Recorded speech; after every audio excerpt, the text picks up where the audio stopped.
ॐ अज्ञानतिमिरन्धस्य ज्ञानञ्जनं शलाकया चक्षुरुन्मीलितं येन तस्मै श्रीगुरवे नमः। नमो विष्णुपादाय कृष्णपृष्ठाय भूतले श्रीमते लोकनाथ स्वामी निति नामिने। नमो विष्णुपादाय कृष्णपृष्ठाय भूतले श्रीमते भक्तिवेदांत स्वामी निति नामिने। नमस्ते सरस्वती देवे गौरवाणी प्रचारिणे निर्विशेष शून्यवादी पाश्चात्य देशतारिणे।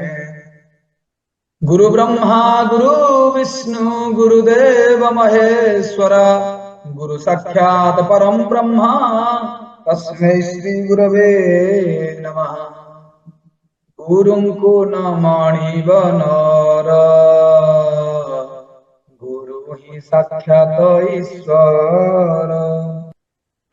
हरे कृष्ण जय जगन्नाथ। समस्त भक्तवृंद को आमर परम पूज्य लोकनाथ स्वामी गुरु महाराज 76तम व्यास पूजा उपलक्षे आमर 2 दिनिया महोत्सव पालन करा भक्ति वेदांत आश्रम इस्कन सुंदरपदारे जुलाई 5 और 6 तारिख रे। तो एथिबाई समस्त को हार्दिक अभिनंदन और शुभेच्छा। समस्त सपरिवार आसिया पाई मध्य शुभ निमंत्रण। जेमिति संसार रे जहा भी किछि कार्य करा जाय सेथिबाई जणे गुरुंकर नित्यांत आवश्यकता अछि। तो जदि यही भौतिक जगत रे छोट कार्यटे करिया पय जदि गुरुंकर आवश्यकता होची तो आध्यात्मिक जगत रे निश्चय गुरुंकर आवश्यकता रहिछि। आ ए भौतिक बंधन रु मुक्त होआ पय गुरु ही होचंती एकमात्र नौका। जेमति भव सागर को पार करि परिबेनि केही हम, तो केवल केवल गुरु ही पार करि परिबे। तो आपण माने समस्त जानिथिबे 1965 मसिया रे श्रील प्रभुपाद तांको गुरुदेवंकर आज्ञा को पालन करिया को जाई विदेश को जाइथिले, अमेरिका को जाइथिले प्रथमे। आ सेठी जाय हरे कृष्ण महामंत्र प्रचार प्रसार करथिले। कारण चैतन्य महाप्रभु आज को 550 वर्ष तळे तळे धराधाम को आस्थिले। से कहिथिले पृथ्वीते आछे जत नगर आदि ग्राम सर्वत्र प्रचार होइबे मोर नाम। ए पृथ्वी रे जते नगर और ग्राम अछि सबुठी मोर ए हरि नाम रो प्रचार प्रसार हबो। कालक्रमे हमर गौड़ीय वैष्णव परंपरा रे ए हरि नाम को सारा विश्व रे प्रचार प्रसार करा जाउची। जो संसार नाम अछि इस्कन, सारा विश्व रे सब जिंस प्रचार करा होची। तो शिला प्रभुपाद होचंदी इस्कन मंदिर रा प्रतिष्ठाता आचार्य। से हरे कृष्ण महामंत्र द्वारा और निजर पुस्तक द्वारा सारा विश्व रे सनातन आंदोलन शुरू करथिले। तो तांकर अनेक शिष्य अछंती। तन्मध्यरु परम पूज्य लोकनाथ स्वामी गुरु महाराज होचंदी अन्यतम। तांको शिला प्रभुपाद संकीर्तन आंदोलन को प्रचार प्रसार केमिति अधिक अधिक विपुल मात्रा रे करा जाय परिबो तो तांको से बळे आज्ञा दैथिले और तांको मध्ये शक्ति प्रदान करथिले। तो परम पूज्य लोकनाथ स्वामी गुरु महाराजंकर आविर्भाव हुए 1949 मसिया रे महाराष्ट्र रो आरवाडे नामक एक ग्राम रे रघुनाथ पाटिल बोली तांकर बाल्यकाल नाम थाए। तो तुलसी दुईपत्र रु आसिला बोली पिलाटी दिनरु रघुनाथ पाटिल अत्यंत आध्यात्मिक चेतना रे बढ़िथिले। आ तांकर इच्छा थिला संपूर्ण भाबरे समर्पित होई भगवान कर सेवा करिया। तो एकदा से कोन करथिले छोट बेले से घरु बाहरी के पळेथिले। तो घरे समस्त खोजाखोजी कले। खोजाखोजी कर सला परे से कहले ना मो घर जिबिनी मु सन्यासी। तो तांकू कहले ना तु मांगर देह बहुत खराब अछि। तो एई बळी बहाना करी तांकू फेरी आनी। किंतु एटा गोटे झलक थिला से गृहरे आबद्ध होई रहिबे नाही।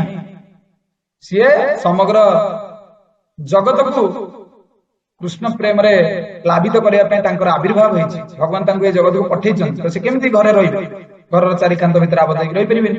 तो कालक्रमे 1971 मसिया रे प्रभुपादंकर एक प्रोग्राम थाए, क्रॉस मैदान प्रोग्राम।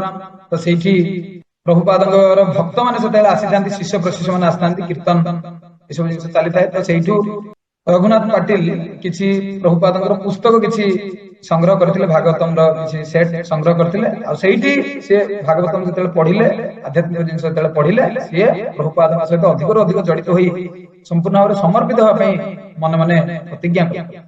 तापर 1972 मसिया रे तांकर अभयचरण अरविंद भक्ति वेदांत स्वामी श्रील प्रभुपादंक सहित प्रथम देखा हुए। आ ता परवर्ती समय से हरिनाम दीक्षा ग्रहण करिछन।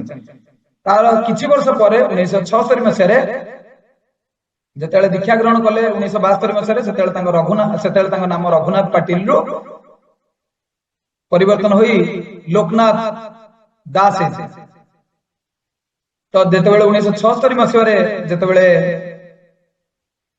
सन्यासी दीक्षा ग्रहण करती से नाम लोकनाथ दास रु लोकनाथ स्वामी होइथिला।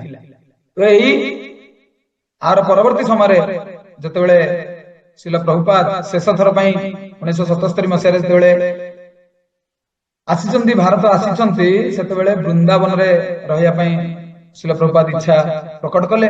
आउ जो बलद गाड़ी पदयात्रा जो से आरंभ होता जहाँकि परम पूज्य लोकनाथ स्वामी महाराज को दायित्व दि जाता से दायित्व संपादन केमती सुंदर भाव हम तो प्रभुपाद निजे चाहूले से निजे परिभ्रमण करने किंतु स्वास्थ्यगत असुविधा थी जो शिष्य परिषद मना करते। तो यही अंतिम समय श्रील प्रभुपाद भगवान कथा गुण लीला कीर्तन यह सब जिन चालू रखिले। तो तांकर से सुयोग्य संतान बा शिष्य हिसाब रे परम पूज्य लोकनाथ स्वामी महाराज अद्यावधि 76 वर्ष पदार्पण करेंगे आसंता जुलाई 6 तारिख रे। किंतु एबे महाराज प्रचार प्रसार करिवार जो उत्साह उद्दीपना समग्र विश्व रे ए जिंस परिस्फुटित हुए। जो देश रे भी कीर्तन मेला हुए तो से देशर भक्त माने महाराज को निमंत्रण करते। आ महाराज समग्र इस्कन जगत रे कीर्तन सम्राट बोली सुविदित। महाराज जो कीर्तन शुणी से जानी महाराज केते सुंदर भाव केते मधुर कंठरे भाव विभोरित होई तो सुंदर भाव महाराज कीर्तन करती।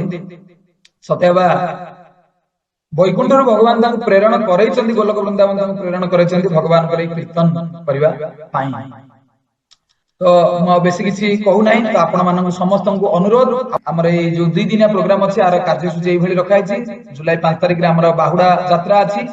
भगवान जो आसी जगन्नाथ बलभद्र सुभद्रा रत्न मंडप छाड़ी जन्म वेदी को आसी तो बर्तमान पुनर्बार गुंडीचा राणी को विदाय पूर्वक आसंता काली बाहुड़े पुनर्बार श्री मंदिर को। कारण से लक्ष्मी सांताणी चाहिए रही कहीकि जाइए अल्प दिन फेरी आसवे बहुत दिन है आम मंदिर में आपण समस्त अनुरोध सकाल 8टा आप पहुंचे रथ टणा कार्यक्रम हम भगवान कथा कीर्तन यह जिन हम प्रसाद वितरण कर समस्त अनुरोध आसवे।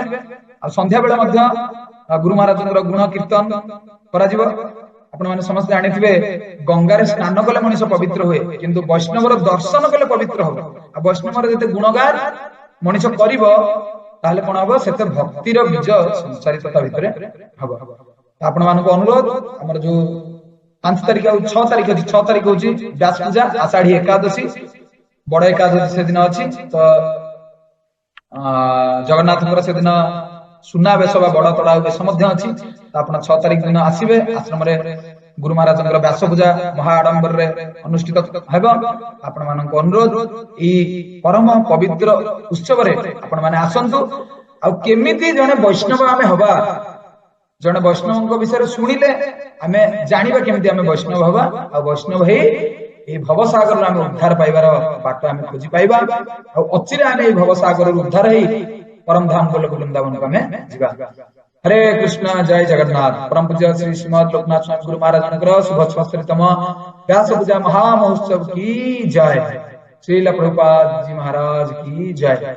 गुंडीचा रथ यात्रा की जय। बाहुड़ा यात्रा की जय। समस्त भक्त वृंद की जय। निताई गौर प्रेमानंदे हरि हरि बोल।